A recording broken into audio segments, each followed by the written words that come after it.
pad thai today. Everybody loves pad thai. I love pad thai. The only tricky part is to probably find a nice vegan fish sauce substitute, which you'll miss a little bit, but I have a tofu scramble in place for the eggs, and then I have shredded pieces of vegan chicken, so you're not going to be missing anything too much because pad thai has so many unique flavors like tamarind and lime. So I can't wait to show you guys the recipe, so let's head over to the kitchen and then let's get started. Alrighty guys, so I'm going to start off by making the fish sauce first, and this makes enough for about 4 portions. So if you want more, make more. So 3.5 tablespoons of sugar, and then to that about 3 tablespoons of tamarind paste. And this is some vegan fish sauce that I have made. I will put a link down below, and I will be doing a video on that soon. It's really the ultimate, I think, best vegan fish sauce that I have tried and that I have played around with. So I'm very proud of that. 4 tablespoons, so a 1/4 cup of vegan fish sauce goes right in, and then the juice of about a half a lime, so about 1 tablespoon of lime juice goes in as well. I also put a little bit of sriracha and then a teaspoon of soy sauce. Sorry, I didn't really capture that. So mix that together, and this is basically your pad thai vegan sauce. So you can put this into the refrigerator for about a week or 2, so that anytime you want to make pad thai, you will have this sauce right on hand. And they actually sell this stuff at the supermarket, so very handy stuff. So right now I'm going to cut about, I'd say like 2/3 of a block of, this is firm tofu, okay? So normally I would use more, but I'm also adding in some strips of vegan chicken. So you kind of determine how much protein that you would like, but I'm kind of doing probably, that's a half a block right there, so maybe like 1/3 of the half a block of extra firm tofu, okay? And then what I'm going to do with the rest of this is I'm just going to just roughly chop it and cube it, but what I'm going to do is I'm going to take a fork and then I'm going to just crumble it up. This is going to be exactly like feta. So once you get it crumbled up, it will look a lot like scrambled eggs, and actually it tastes a lot like scrambled eggs. So you can see it kind of just looks like feta cheese. I'm pretty sure that you can substitute that for that too. So to this I'm going to add about a teaspoon of turmeric, and turmeric is going to provide that nice yellowish color. I'm going to do a tablespoon of nutritional yeast, and then also 1/8 of a teaspoon of salt, just to kind of flavor everything and so that it tastes a little bit more like egg. And you know that nutritional yeast kind of tastes like cheese, but it also adds a nice eggy flavor. So push that aside. I have about 3 stalks of scallions, and this is going to go in right at the end when I finish it off with some bean sprouts as well. So this I'm just going to quarter so that it is easier to eat afterwards, because it is in long strips. So I have this, you guys have seen me use this before. It's from Trader Joe's, but a lot of companies sell these kind of vegan chicken-less strips, and they for me taste very much like chicken, although there is that soy backdrop. But when you pair it with kind of very flavorful ingredients or sauces, it kind of covers it up and you can hardly tell. So I'm just shredding it up with my hand so that you get a feel that there is a little bit more chicken. So just kind of shred that up with your hands, and then afterwards push that aside. I have a package of bean sprouts ready to go at the end.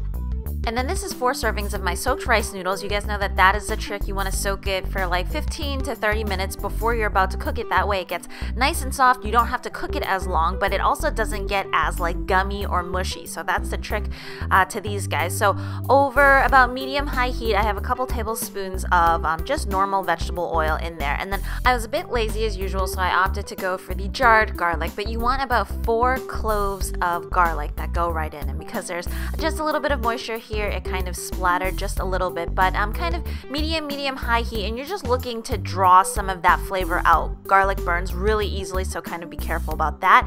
Next, you want to put in your tofu, and this goes in for 2 to 3 minutes. You just want to fry it up a bit so that it's a little bit more of a crispy exterior. It has some time to soak up some of that garlic flavor. So 2 to 3 minutes, you're doing kind of medium heat and not to burn the garlic. So afterwards, you want to just add in your chicken strips, and the brilliance of vegan meats are that they are already cooked. So kind of 1 to 2 minutes on that, still on medium heat, and you're just looking for kind of the flavors to kind of all mesh together, it to soak up some of that garlic flavor as well.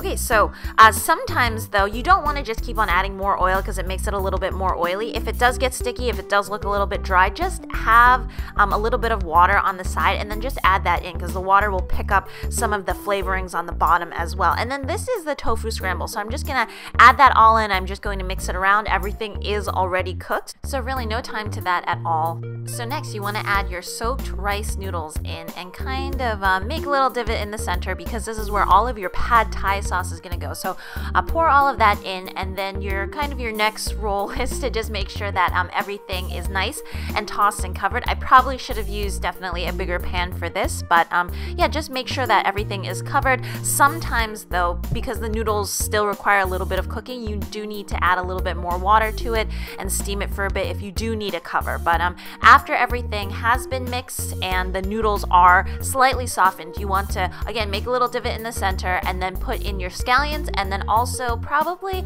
I'd say about a cup of bean sprouts. I don't totally love bean sprouts, but it's really up to you. And you're going to essentially use the noodles and then cover that up and steam the bean sprouts and the scallions just until they soften a little bit, because it really depends on how crunchy you like your things, and I do like a little bit more texture in my pad thai. So at this point, the pad thai is all set, but you do want to taste it. Like, some people like it a little bit sweeter, some people like it a little bit more salty, in which case I'd add just a little bit more soy sauce to it, or a little bit of sugar. So plate it, big plate. I think that for most of the time, I always feel like I get a lot of pad thai when I go to the restaurant. So I'm gonna top that off with a little bit of peanuts, and then you're basically all set. So you can see those little strips of chicken that are really flavorful, and this whole dish is perfumed by tamarind and lime juice and garlic and that fish sauce that we made. So it's just such a satisfying meal.